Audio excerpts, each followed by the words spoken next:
Põe na tela. Líder da oposição pede a Lula demissão do diretor-geral da PF, né? Neila Torraca, tá vendo?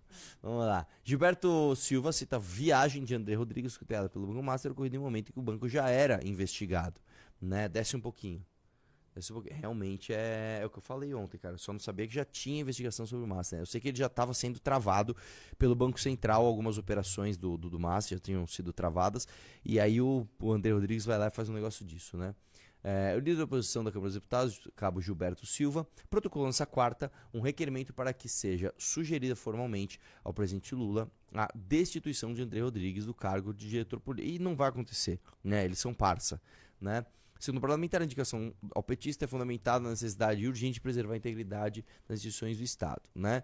Desce um pouquinho, aí ele cita, né, que ele foi em 25 de abril de 24 no evento lá em Londres para tomar vinho de milhões de reais e fumar charutinho, né, com custos estimados em 3 milhões de reais, né, que foi pago pelo Daniel Vorcaro. Nessa época, o Master já era alvo de investigação por parte do Banco Central e da PF. Desce um pouquinho mais. Desce mais. Desce mais. E aí tá lá, mostrando que tem o Dias Toffoli, o Alexandre de Moraes, o Benedito Gonçalves, né? O Benedito Gonçalves, se não me engano, foi aquele que deu um abraço no Lula e falou: a gente se fala, ou me telefona, um negócio assim, né? Hugo Mota, Paulo Gonet, Lewandowski, o Vorcaro e advogado Ciro Soares, né? O que é um absurdo, né? O que é um absurdo, né? Próximo. Vai, meu lindo. Vamos lá? PF identifica a tabela de preços para venda de decisões judiciais. Qual o limite? Caramba, de que veículo é esse aí? Jornal da Cidade, que manchete forte, cara. Manchete forte, né? Desce um pouquinho. A PF descobriu um esquema de venda de sentenças do Superior Tribunal de Justiça. A operação envolvia assessores da corte e tinha estrutura de organização internacional. A PF identificou a existência de códigos de saques e tabela de propina utilizados pelos envolvidos. O esquema funcionava com um padrão organizado de fluxo financeiro. Os valores cobrados pelas sentenças variavam. A cobrança ia de 50 mil a 20 milhões, segundo a PF. Cara, eu tô achando isso grande demais para sair nesse portal e não sair em outros lugares. O esquema incluía o uso de uma empresa para a distribuição do dinheiro em espécie aos participantes. A empresa Florais Transportes era utilizada como canal para distribuir os recursos financeiros. A companhia é ligada ao lobista Anderson Gonçalves. O dinheiro era repassado para servidores, operadores financeiros e intermediários que atuavam no esquema. A tabela de propinas estabelecia os valores a serem pagos conforme o tipo de sentença negociada. A estrutura do esquema permitia que as transações fossem realizadas com códigos específicos para saques. A operação funcionava de forma aberta, sem a prudência típica de atividades criminosas. Um atentado contra o Estado Democrático de Direito e a integridade do Judiciário. Eu tô achando estranha essa matéria, tá? Eu tô achando estranha de verdade. Sobe aí um pouquinho.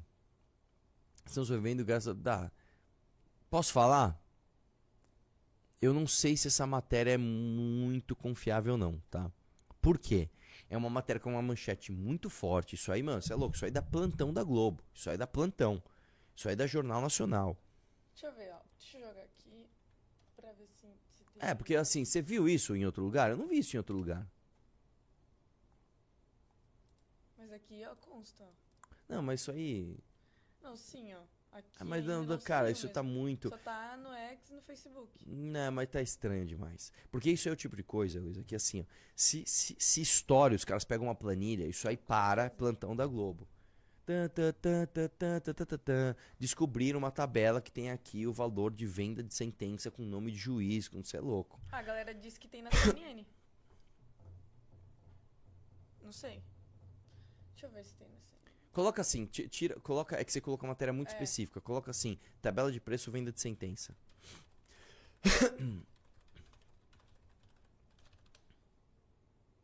Aí, ó, olha, ó. Clica nessa da CNN, ó. Verdade, tem que Vamos ser. ver.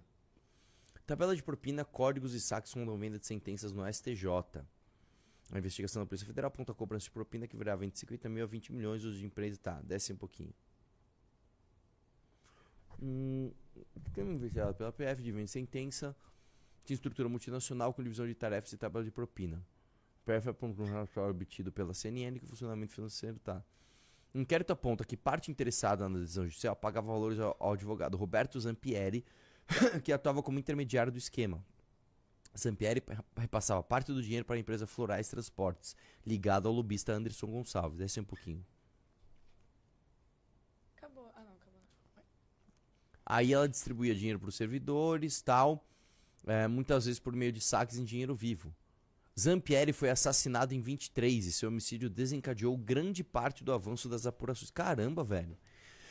Eu não lembro desse assassinato. A Polícia Federal identificou valores pagos e movimentados no esquema, incluindo a menção dinheiro do STJ feito por um investigado ao se referir a R$500 mil. A apuração também apontou uma transferência comprovada de 50 mil relacionada a uma decisão judicial específica, além de um repasse de 400 mil vinculado à negociação de sentença. Há ainda registro de pagamento ao menos 50 mil em propina em um processo do tipo agravo em recurso especial, né? Desce um pouquinho. As negociações envolviam valores ainda mais altos. A PF também identificou repasse de 6,8 milhões ao advogado Zampieri em um processo com pagamentos feitos em momentos estratégicos do julgamento.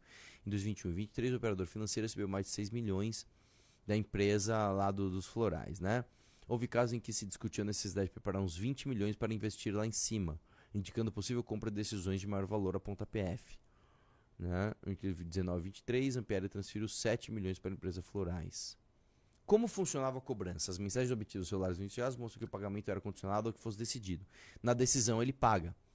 E que havia cobranças de valores pendentes após decisões favoráveis, que a palavra orçamento era usada como código para o valor da propina. A PF também destaca que as entregas em dinheiro eram feitas em espécie com uso de senhas intermediários. Aí, ó, a tabela da propina. Ó. Desce um pouquinho.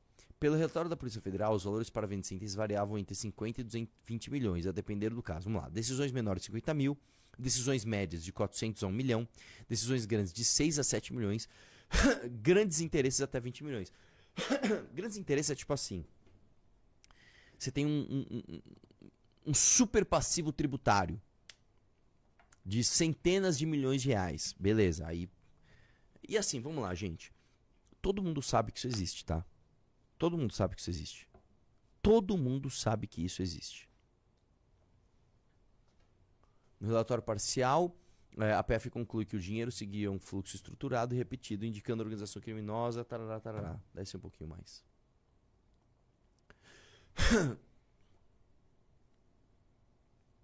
Aí não tem mais nada demais, tal. É isso. Bom, todo mundo... eu vou te falar. Nos esquemas mais sofisticados, você sempre chega nos peões. E os peões, eles são toscos. O cara fazer a tabelinha e mandar por mensagem, tipo, ó, é com gente tosca, né? É com gente tosca. Então, é foda. Vou falar pra você, velho. Vou falar pra você, cara. Foda, né, cara? Isso dá um desânimo, tá? Isso dá um desânimo, tá? Isso dá um desânimo porque, assim... É muita gente poderosa e anônima que vai se livrar disso e a gente não vai ficar nem sabendo, tá? Meu, você não vai parar de comer farinha láctea nunca, né? Eu vou trocar por Mucilon. Porque o Mucilon, Meu ele não Deus. tem lactose. Já pensou em tomar alguma bebida de homem? É Não. tipo, cerveja. Não, vocês querem que eu troque... Não, você vê. Eu quero manter minha pureza, comer farinha láctea, né? Ser saudável. Ela quer que eu tome cerveja. Por que você quer minha bebida, Luísa? Fala. Não é bebida de homem. Depois que eu gravei meus conteúdos com o Tadala, a minha heterossexualidade foi violada. Vamos lá? Próximo. Fux diverge do Janin. Janin não. É engraçado que ela acha graça numas coisas, não dá pra entender, velho. Ela rachou, velho, rachou com isso.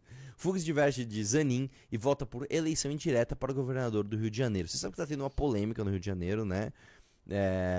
E a gente tá torcendo muito, né? A gente tá torcendo muito para que tenha a eleição direta, né? Só que aí o Fux quer que seja eleição indireta com voto secreto ainda. Tipo assim, cara, por que isso, cara? Por que isso, Fux? Né? Fux afirmou que o caso decorre de uma renúncia do ex-governador Cláudio Castro, né? Por quê? Porque ele estava para ser cassado e renunciou antes. E que, segundo ele, afasta a obrigatoriedade de eleições diretas previstas na legislação eleitoral. Desce aí. O ministro também apontou a falta de legitimidade do diretório estadual do PSD para propor a ação. Considerou incabível a reclamação por ausência de aderência com precedentes do STF e no mérito voltou pela improcedência do pedido. Até o momento, o placar de julgamento está 1-1 com divergência entre os ministros sobre o modelo de eleição. A análise foi suspensa e será retomada na quinta-feira com o voto do Dino. Também está julgamento, né? Se a ação deve ser feita, né? A indireta, por voto secreto ou aberto, né? E aí o Fux e o Zanin também votaram. Ambos entendem que a norma não se aplica em caso de vacância decorrente de causa eleitoral, mas divergem quanto ao modelo de votação. O relator defende o voto secreto, enquanto o Zanin considera constitucional o voto aberto. Que é um absurdo. Por que você vai dar esse poder pros caras? Né? De voto indireto. Por quê? Sabe, nos últimos meses da gestão, pra quê? Pra rolar um grande esquemão? Porque é isso que vai rolar. Não, siga aí, ó. O voto vai ser indireto e vai ser secreto. Ninguém vai ter o ônus de votar em alguém do sistema, vamos chamar assim. Então vamos all-in no sistema, vamos full sistema. A gente desses meses aqui a gente arrebenta e depois vai ter eleição, ano que vem é outro gestor e bola pra frente. Vamos nessa? Você tá facilitando pros caras, a verdade é essa, tá? E eu sei como funciona uma Assembleia Legislativa. A Assembleia Legislativa, cara, não existe oposição. Tá? Não existe oposição. Bora.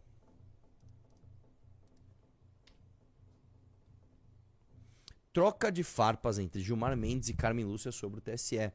Ministro criticou demora do TSE em julgar ações que podem impactar governadores, como ocorreu no Rio de Janeiro. Desce um pouquinho. Vamos lá. Os ministros Gilmar Mendes, né, e Carmen Lúcia trocam farpas. Né? Nos primeiros minutos do julgamento, o ministro criticou o timing do TSE, que condenou o ex-governador Cláudio Castro. Só uma coisa, é um absurdo que tenham notícia sobre isso, tá? É um absurdo que isso tenha tanto holofote.